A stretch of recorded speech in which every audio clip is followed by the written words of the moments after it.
21 August grenade হামলার ঘটনায় হত্যা ও বিস্ফোরক দ্রব্য আইনে মামলায় আসামিদের ডেথ রেফারেন্স আপিল ও জেল আপিলের ওপর হাইকোর্টের রায় আজ।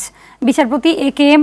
আসাদুজ্জামান ও বিচারপতি সৈয়দ এনায়েত হোসেনের সমন্বয়ে গঠিত হাইকোর্ট বেঞ্চে রায়ের জন্য মামলা দুটি কার্যতালিকায় রয়েছে। এর আগে হাইকোর্টের একই বেঞ্চ 21 নভেম্বর আসামিদের ডেথ রেফারেন্স ও আপিলের ওপর শুনানি গ্রহণ শেষ হয়। রাজধানীর বঙ্গবন্ধু এভিনিউয়ে 2004 সালে 21 আগস্ট গ্রেনেড হামলার ঘটনা ঘটে। এই ঘটনার করা মামলায় 2018 সালের 10 অক্টোবর ঢাকার দ্রুত বিচার ট্রাইব্যুনাল এক রায় দেন। এতে সাবেক স্বরাষ্ট্র প্রতিমন্ত্রী লুৎফরজামান বাবর ও সাবেক শিক্ষা উপমন্ত্রী আব্দুস সালাম পিন্টু সহ 19 জনের মৃত্যুদণ্ড দেওয়া হয়। এছাড়াও বিএনপির ভারপ্রাপ্ত চেয়ারম্যান তারেক রহমান সহ 19 জনের যাবজ্জীবন ও 11 জনের বিভিন্ন মেয়াদে কারাদণ্ড ও অর্থদণ্ডের আদেশ দেন বিচারিক আদালত।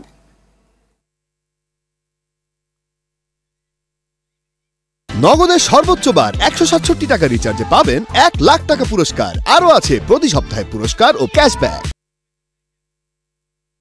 ঘটনা ঘটে 2004 সালের 21 আগস্ট রাজধানীর বঙ্গবন্ধু এভিনিউ। দর্শক, এই মুহূর্তে হাইকোর্টে রয়েছেন সহকর্মী অধরা ইয়াসমিন, সরাসরি যুক্ত হচ্ছেন তিনি। অধরা, জানাবেন যে 21 আগস্ট গ্রেনেড মামলার রায় কখন হবে এবং এ বিষয়ে আইনজীবীরা কি বলছেন? নগদের সর্বোচ্চ বার 167 টাকা রিচার্জে পাবেন 1 লাখ টাকা পুরস্কার। আরও আছে প্রতি সপ্তাহে পুরস্কার ও ক্যাশব্যাক।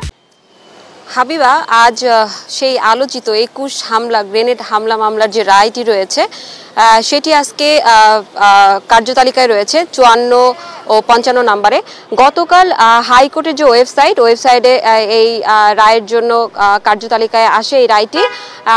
হাবিবা, যতটুকু একটু বলে রাখতে চাই যে 21 আগস্ট গ্রেনেড হামলা মামলার রায় নিয়ে, এই আলোচিত রায় নিয়ে আসলে আইনজীবীরা কি বলতে চাচ্ছেন সেটা একটু প্রথমে বলতে চাই।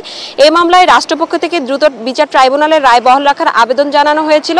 অন্যদিকে আসামি পক্ষের কৌশলীরা আসামিদের সাজার রায় বাতিল করে খালাস দেওয়ার আবেদন করেন।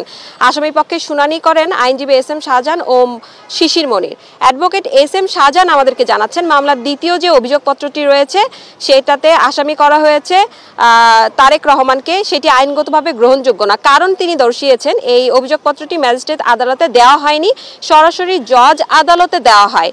সেজন্য ফৌজদারি কার্যবিধি অনুযায়ী এটি গৃহীত হওয়ার কথা নয়। এছাড়া এ নিয়ে কারো সাক্ষ্য বা কোনো আসামির আসলে জবানবন্দি কিন্তু পাওয়া যায়নি, সেটাও তিনি বলছেন। এবং কি এটাও শনাক্ত হয়নি যে 21 মামলার যে গ্রেনেড হামলাটা হয়েছিল সেই গ্রেনেড হামলায় তারেক রহমান সরাসরি জড়িত ছিল কিনা। এবার যদি একটু ইতিহাস কিংবা সেই দিনের ঘটনাটা একটু বর্ণনা করতে চাই, তাহলে এই গ্রেনেড হামলা মামলার পরে কিন্তু 2008 সালে কিন্তু ট্রাইব্যুনালে অভিযোগ দায়ের হয় এবং 2009-এ যখন অভিযোগপত্রটিতে 19 জনকে আসামি করে আসলে অভিযোগপত্রটি দায়ের করা হয়, সেখানে তারেক রহমান সহ অন্যান্যদের আসলে নাম ছিল না। সেই সময়কার স্বরাষ্ট্র প্রতিমন্ত্রী লুৎফর রহমান উনাদেরই নাম ছিলেন। পরবর্তীতে 2009 সালে যখন আওয়ামী লীগ সরকার ক্ষমতায় আসেন, এরপরে কিন্তু আসলে আরেকটি অভিযোগপত্র দায়ের করা হয়, যেটাতে বলা হচ্ছে যে তারেক রহমান সহ আরও 19 জন, আরও 30 জনের আসলে অভিযোগপত্র দায়ের করা হয়। মোট আসামি করা হয় 52 জনকে। অর্থাৎ আগে হচ্ছে 22 জন, পরে 30 জন।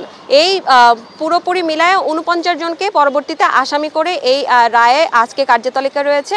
এখন আসামিদেরকে খালাস দেওয়া হবে নাকি আসলে এই যে রায়টার পরবর্তী পদক্ষেপ কী হবে সেটা আসলে এই রায় হবার পরেই বোঝা যাবে। হাবিবা, এই ছিল আদালত প্রাঙ্গণ থেকে আমার কাছে সর্বশেষ। জি, ধন্যবাদ আপনাকে অধরা।